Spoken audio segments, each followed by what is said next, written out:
We kept coming back to this, I don't fit the profile, I don't fit the profile. I was mountain biking, doing an awful lot of hiking. I climbed, rock climbed and bouldered, just really fit and healthy and active. My father-in-law did die of lung cancer nearly 11 years ago now. So I was always aware of lung cancer, but it wasn't something I thought could possibly happen to me. And I didn't realise that basically anybody with lungs can get lung cancer.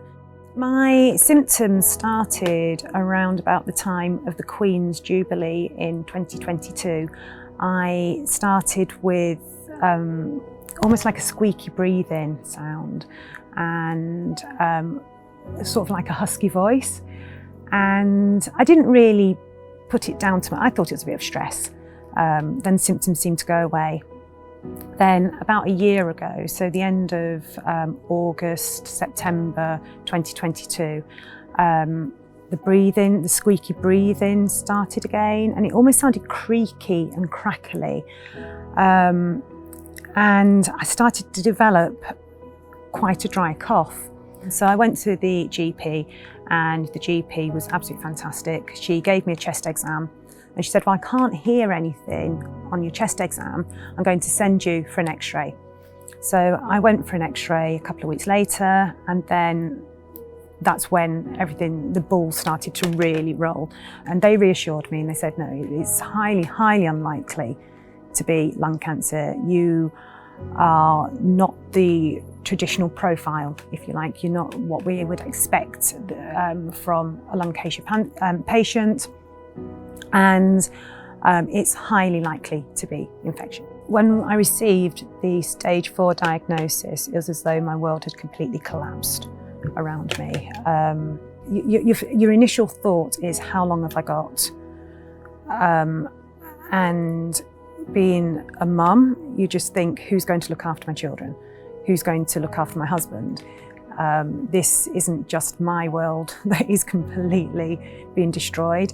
It's my whole family. However, within that same phone call, it was my lovely lung nurse just said to me, she said, right, don't panic.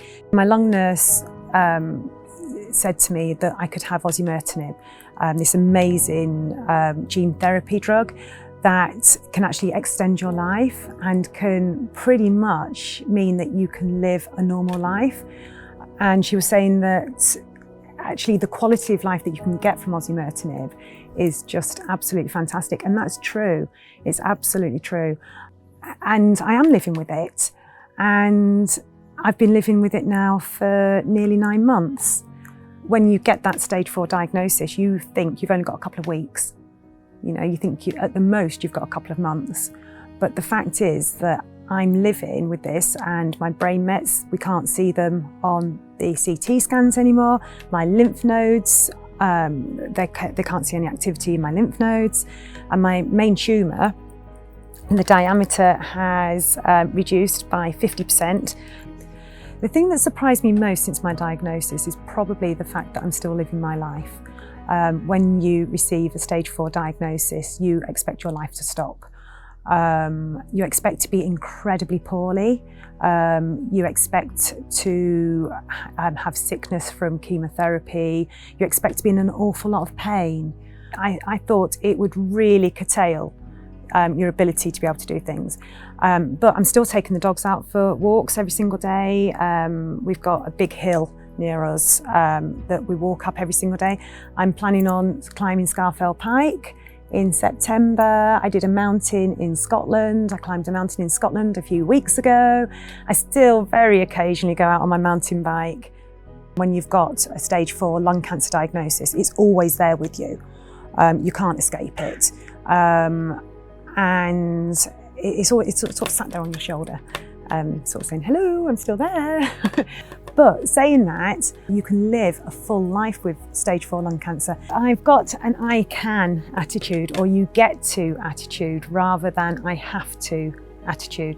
And the whole idea behind that is that I get to go out and walk the dogs. I get to go to the shops. I get to clean my house rather than I have to. And then you start to see how incredibly lucky you are to actually have these things in your life.